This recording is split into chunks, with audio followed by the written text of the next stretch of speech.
అదే RTV app వార్తల్ని క్షణాల్లో చదివే అవకాశం ఉంటుంది. ఒక న్యూస్ పేపర్, ఒక టెలివిజన్ ఛానల్ మీ చేతుల్లో ఎప్పుడు ఉంటాయి. సిద్దిపేట జిల్లాలో ఉన్నటువంటి ఎమ్మెల్యే క్యాంపు కార్యాలయంలో నిన్న జరిగిన సంఘటనకు సంబంధించి ఈరోజు మాజీ మంత్రి ఎమ్మెల్యే హరీష్ రావు సిద్దిపేటకు చేరుకోగానే కార్యకర్తలు కూడా ఎక్కువ మంది వచ్చి అందులో భాగంగా మనం విజువల్ చూడవచ్చు. క్యాంపు కార్యాలయం మధ్య విజువల్ చూసుకున్నట్టయితే ఒక క్యాంపు కార్యాలయంలో మొత్తం కూడా కార్యకర్తలు కూడా గుమిగూడిన పరిస్థితి అవుతుంది.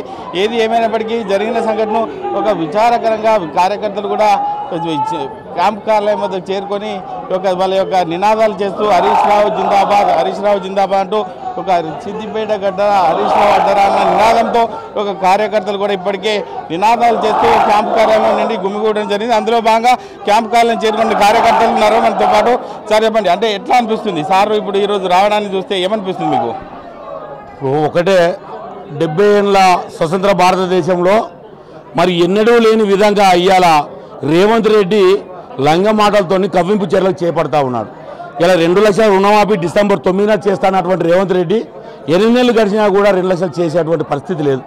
మరి మొన్ననే మా నాయకుడు హరీష్ రావు గారు మరి రైతులకు రుణమాఫీ చేస్తారా చేయరా, మీరు ఇచ్చినటువంటి 6 పథకాలను అమలు చేస్తారా చేయరా అని మరి నిలదీసినప్పుడు వారికి ఉత్తరం రాసినప్పుడు వాళ్ళు ఏమన్నారంటే ఆగస్టు 15 తారీఖు వరకు మేము ఖచ్చితంగా చేస్తాము, అమలు పరుస్తాము అని చెప్పారు.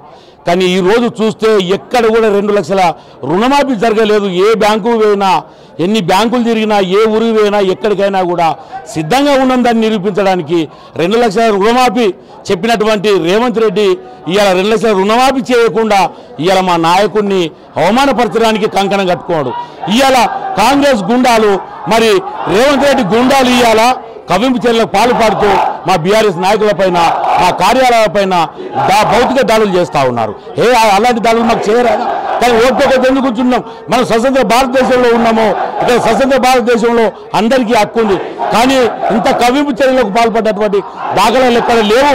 మీరు ఈ విధంగా కనుక చేస్తే ఊరుకునే లేదు, తరిమి కొట్టేటువంటి పరిస్థితి ఏర్పడుతుందని చెప్పి హెచ్చరిస్తూ ఉన్నాము. అంటే ఇప్పుడే మాజీ మంత్రి హరీష్ రావు యొక్క కార్యకర్తలు కలవడానికి క్యాంపు కార్యాలయం చేరుకున్నారు. మనం విజువల్లో చూసినట్టయితే ఇప్పుడిప్పుడే బయటకు వెళ్తున్నటువంటి పరిస్థితి అయితే ఉంది. ఎందుకంటే పరిస్థితిలో హరీష్ రావు యొక్క క్యాంపు కార్యాలయానికి తన యొక్క కార్యాలయానికి వచ్చిన సంఘటన ఇప్పుడే కార్యకర్తలను కలవడానికి హరీష్ రావు ఇప్పుడిప్పుడే తన నివాసం నుండి క్యాంపు కార్యాలయం నుండి ఇప్పుడే బయటకు వస్తూ కార్యకర్తలను కలవడానికి కూడా బయటకు వస్తున్న పరిస్థితి అయితే ఉంది.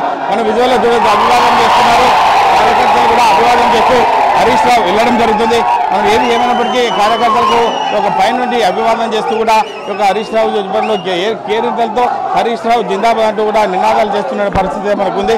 కార్యకర్తల ఉత్సాహాన్ని చూస్తుంటే హరీష్ రావుకి ఎటువంటి ఇబ్బంది కలిగినా మేము ఊరుకునే లేదు అని చెప్పి కళాఖండిగా చెప్తున్నటువంటి కార్యకర్తలుగా చెప్పుకోవచ్చు.